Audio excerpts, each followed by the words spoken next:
السلام عليكم متتبعين ديالي، كي درتو؟ لاباس عليكم؟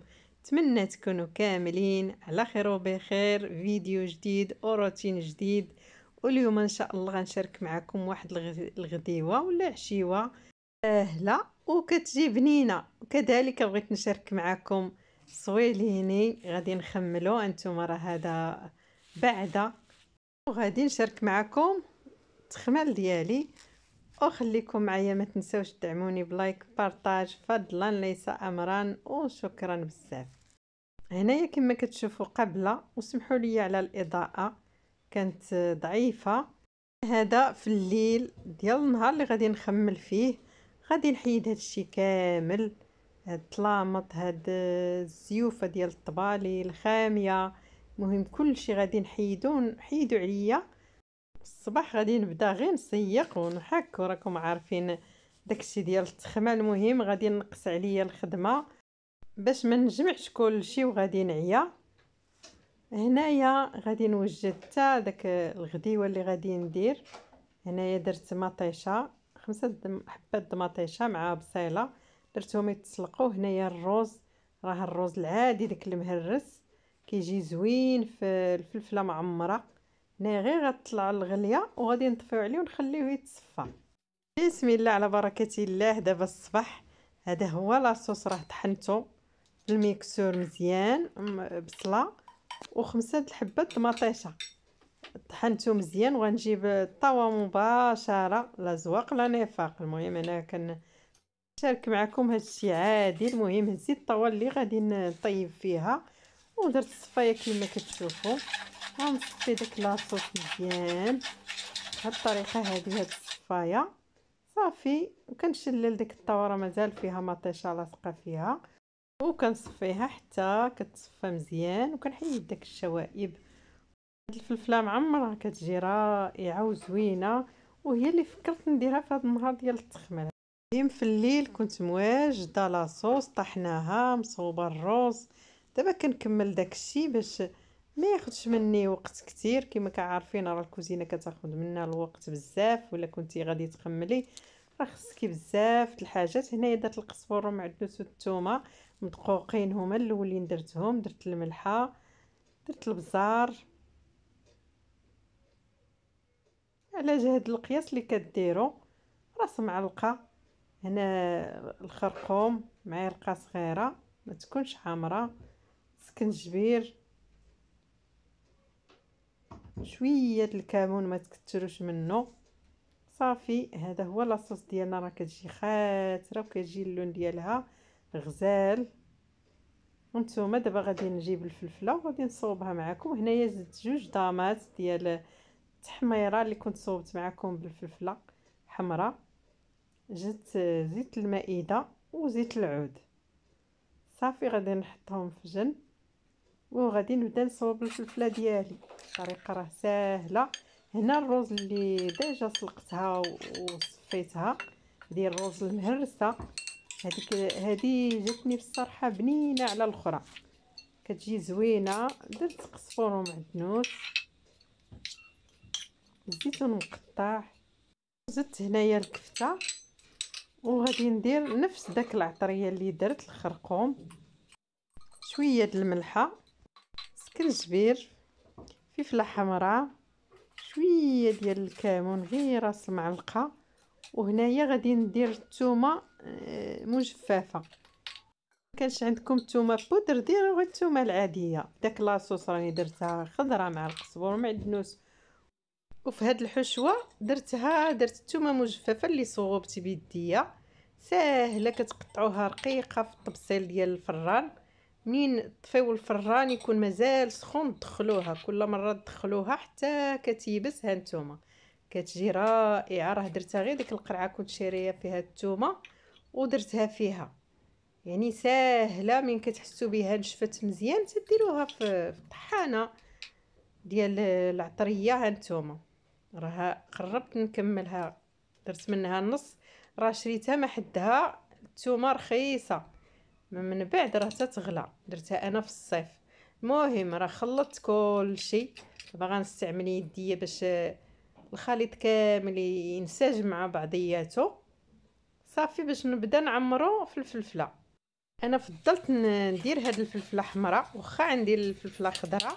ديروا اي شكل الفلفله بغيتو، الصفراء الخضراء الحمراء كاملين، ولا بغيتو ديروا الخضره حتى هي بحال البطاطا الدنجال حتى هما كيتعمروا. اي خضره بغيتو تعمروها راه كتجي زوينه. القرعه بحال هذه كنا كنديروا هاد الوصفه هذه، وكنديروها جميع الخضر كنا كنديروهم، وفكرتني في الصراحه بالزمن الجميل. المهم كنخويو هكا الفلفله، والمهم لاصوص ديالنا ها هي واجده، وغادي نبقاو نديرو داك الحشوه في وسط الفلفله. الخضر كامله اللي بغيتو كتعمرها كما قلت لكم. البطاطا كتعمرها بهذه الطريقه هذه، كتخويوها من الداخل، القرعه خيزو الدنجال، المهم اللي بغيتو كتعمروه. وما تعمروهاش ما تعمروش حتى الفوق، حيت الروز راه ما طيباش مزيان، مازال غتنفخ. وغادي نخليو لها الطريبشات ديال هاد الفلفله كما شفتوا معايا. هانتوما هادشي بقى ليا غنخليه مره اخرى. داك تبارك الله راه درت بزاف. هانتوما دابا درتها في الطاوه، وغادي نشد عليها، غادي نزيد فيها نغطي هذاك الفلافل. بصراحه الا كانت عندكم بحال هاد الفلفله هكا كتجي زوينه، حتى الاخرى راه ما كتخرجش من بلاصتها. المهم ما كيخش الرز زعما. صافي من بعد راه كنزيدو واحد شي كاس صغير ديال الماء. هذاك هو الجهد باش كتجيكم المرقه واقفه، كتجي هي هذيك. صافي هذه هي الوصفه ديالنا. ودابا غادي نبدا نخمل، نخلي الغديوه ديالي كطيب. دابا هانتوما كما شفتوا حيدت عليا هادشي في الليل، دابا راه الصباح كما قلت لكم. حيدت الخاميه، حيدت كل شيء، داك الطلام حيدت. دابا جيت غير بقاو لي غير داك الطبالي والمطارب حيدتهم. غادي نحيد هاد الطبالي حتى هما، وغادي نبدا بالشرجم هو الاول. مهم منين تجيو تخملوا، الا غير نظمتوا راسكم غادي الشعيه وغادي تساليو دغيا. هانتوما دابا كلشي دابا محيد مهزوز. غنحيد هاد الخشب هذا، وغادي نبدا نمسحو. راكم عارفين هاد العمليه راه ضروري كنديروها، واخا نكونوا عارفين بان هاد الطبالي نقيين ما ضروري خصنا ندوزو فيهم الشطابه وصافي. ايوا هذا هو التخمل العميق، التخمل اللي كيبرد القلب. انا هذا التخمل راه كنديرو مره في العام.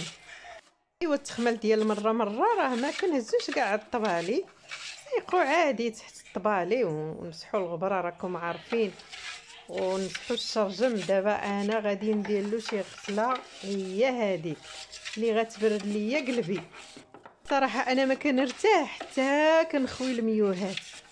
الا خملت غير بلا ما نخوي الماء تيبقى فيا الوسواس، نقول واقيلا راه ما خملتش مزيان. المهم انا غادي نفرك شي ندرب الفقد في داك الغدا نطلع عليه بعدا. هانتوما الخبيز راه عندي، هانتوما ما شاء الله عرفتو كي جا بنين. كثر الا درتو فيه عمرتو البطاطا وعمرتو خضره اخرى. المهم غير هاد الفلفله جات واعره. دابا راها طابت ما شاء الله. وانتوما المريقه كي خاطره درت فيها داك الفلفله حمراء اللي صوبت معاكم. شوفوا اللوين كي كتجي، يا سلام يا سلام. نتمنى تجربوها راها واعره، يعني ماشي غنشكرها لكم حتى تجربوها وردوا عليا الخبار. ودابا رجعت يا لاله نهرد ونفرك بالتيد، ودرت شويه جافيل.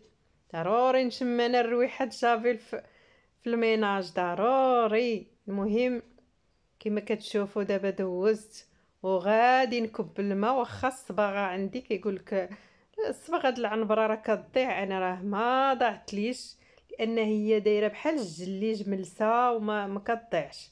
في الاول كدير واحد اللون تتبدل اللون ديالها بحال الا كتجي كاشفه، في التالي ملي كتنشف ما وقع لها حتى شي حاجه، ما كيوقع لها والو.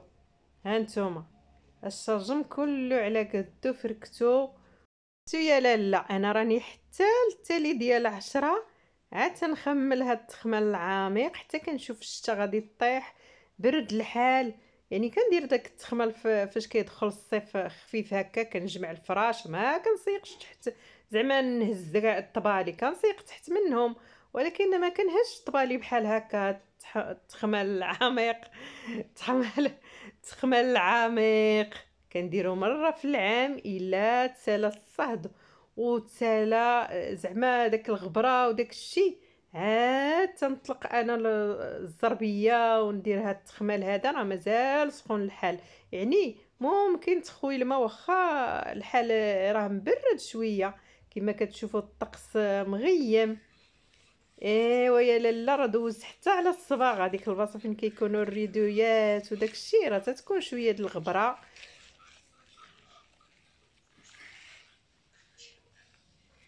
ايوا صافي المهم جا خويت الماء على قلبي حتى شبعت ارتاحيت في الصراحه، ما نقولش ليكم واحد الراحه واحد الراحه.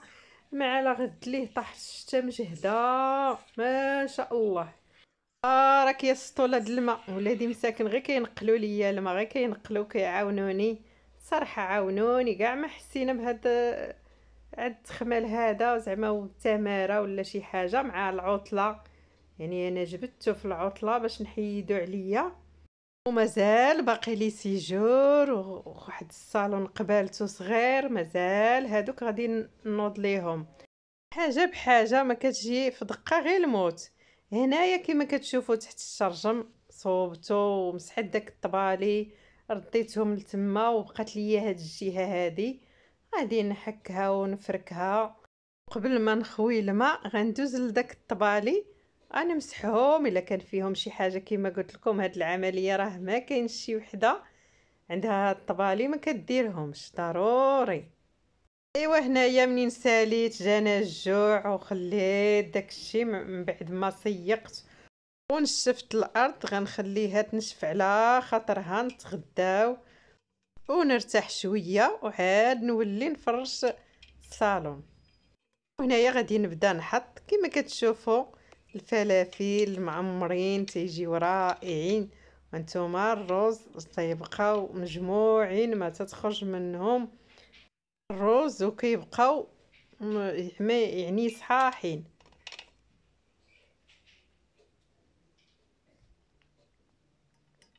وتيجيو غزالين. كما قلت لكم اي خضره بغيتو ديروها راه كتجي الحشوه بنينه بنينه ما نقولش ليكم، والمريقه واقفه واللوين زوين. المهم داك الروز راه ما كتخرج كما كتلاحظوا، حتى كتقطعوا الفلفله عاد تتخرج داك الروز. المهم غنتغداو ان شاء الله وغادي نرجع معاكم وغادي نفرش داك الصالون تهنى منه هاد النهار.